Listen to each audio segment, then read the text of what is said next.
7:01 here in New York City. More fallout this morning over Joe Biden's controversial pardoning of his son Hunter as the federal judge in California accuses the president of trying to rewrite history. Now, in light of the pardon, more accusations are surfacing about the first son's very troubled past. All right, Lucas Tomlinson's got the assignment. He's at the White House this morning. Lucas, fill us in. Well, good morning, guys. That's right. The federal judge overseeing Hunter Biden's tax case took umbrage with President Biden's comments, saying that these charges against Hunter were politically motivated. The judge lashing out, saying, quote, "The Constitution provides the president with broad authority to grant reprieves and pardons for offenses against the United States, but nowhere does the Constitution give the president the authority to rewrite history.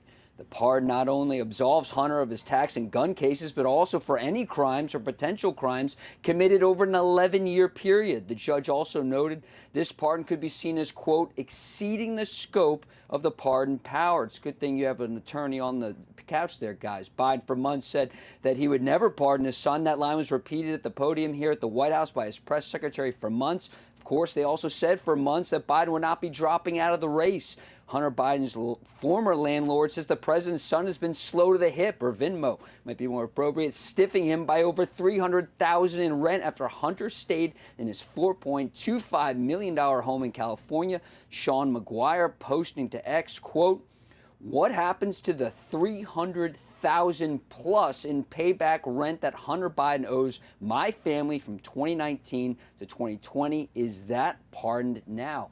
Perhaps that's a good question for the White House press secretary who's traveling with President Biden in Africa, guys.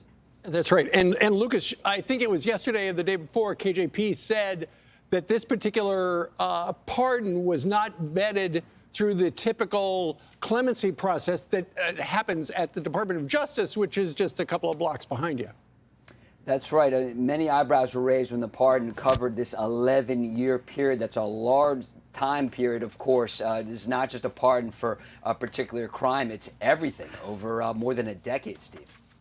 Parking tickets?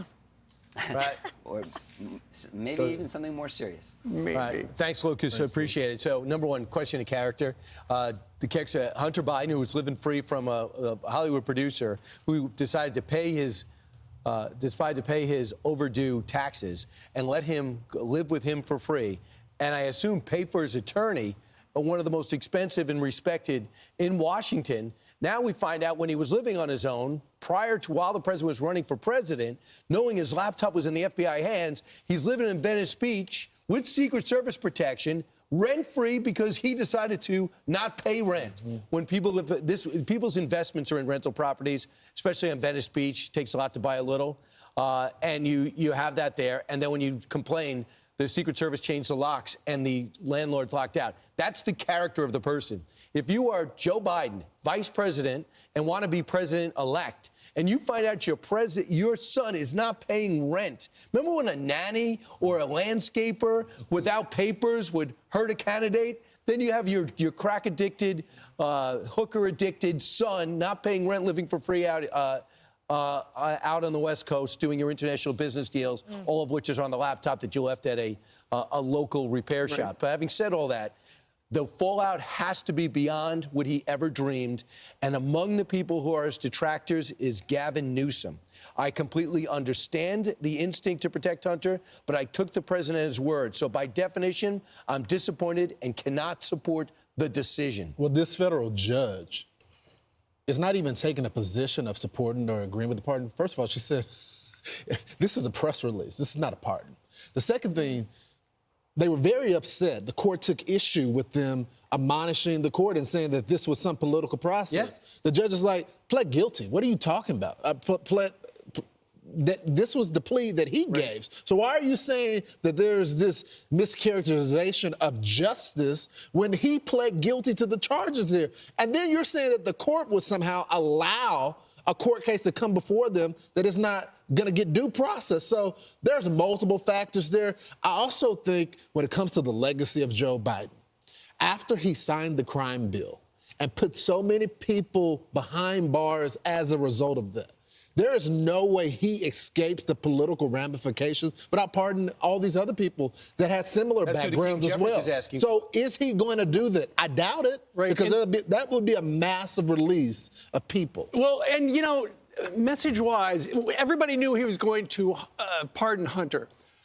But Democrats, rank and file, are stained at the approach he took, because and this is exactly what the judge, Mark Scarzi, out in California said, you know, I'll get rid of it, but Hunter was not singled out because he was the president's son, which is what Joe Biden said. And Democrats question why Joe Biden would criticize his own Department of Justice rather than just saying, look, I am a father, and my son has had problems, and he is now on the straight and narrow, so I am going to grant him a pardon. Democrats would have been okay with that, but just the fact that he blew up the Department of Justice, his own Department of Justice, and everybody in the Department of Justice who we've seen so far regarding these judges, they say, Mr. President, you're wrong on that.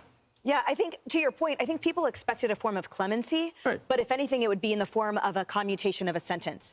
The fact of full-blown pardon and the 10-year duration smacks of the lack of accountability, responsibility, and corruption of this, frankly, mafia family that has held the country in its grips via the administration for so long. And it is such an affront to the hundreds of thousands of currently incarcerated people who are eligible for release under President Trump's First Step Act that are still rotting in jail. It flies in the face of all of those veterans, which are the single most rising population in the incarcerated system. What about them? They don't have a famous father that can pardon them. And it flies in the face of those single mothers who are also a rising representation of the incarcerated system, much like the mother of his child that he refuses to acknowledge. Like, everything about this is the elitism, the protection, the enjoyment that this family has that absolves them of any responsibility. And every other American has to pay taxes, has to answer to judges, has to answer to parents, has to answer to everyone. Yes, has to pay rent. This is such a travesty, and it speaks, in my opinion, to the spinelessness of our commander-in-chief, the total invertebrate that he is, because he could have stood up and said, I want to protect my son, but I want to teach him, as a father would, about responsibility. So I commute his sentence. And even that, by the way, it wouldn't have sit well with me, given that everyone else has to enjoy 4 walls and a cells. And now his son will never learn, and he will continue taking advantage of the American people. By the way, it doesn't protect him from future charges. So let's keep investigating. Well, put it this way. He's got over 10 years. The Obama bros on the podcast yesterday, Steve, they would have been okay with it. If he said, I don't know what I'm going to do with my son, I got to see how this process plays out, and he did it, I think you're right. Democrats would have accepted it. But the ones that for 2 years lauded him for not doing what Donald Trump was going to do and holding the integrity of the justice system up in the Department of Justice, those are the ones who look so stupid right now. And that's Brian, what he says. They go, Biden, he goes, they trashed Biden yesterday for making defenders of him look stupid with the pardon. Typical lying politician. Yeah. Well, and the defenders are the people who said, look, Joe Biden has been very clear. He's not going to do it. Not going to do it. Not going to do it. He did it. But my question is, do you guys like looking stupid? I mean, they don't, and that's why they're saying they do. They do, and I'm going to tell you why. They like looking stupid? Because they do like looking stupid. I'm going to tell you why. First, it was his mental decline. And it's like, oh, we didn't know. We did not know. He told us everything was fine. Everybody in the family told us everything. And it says, okay, all right, we're not going to be shunned again.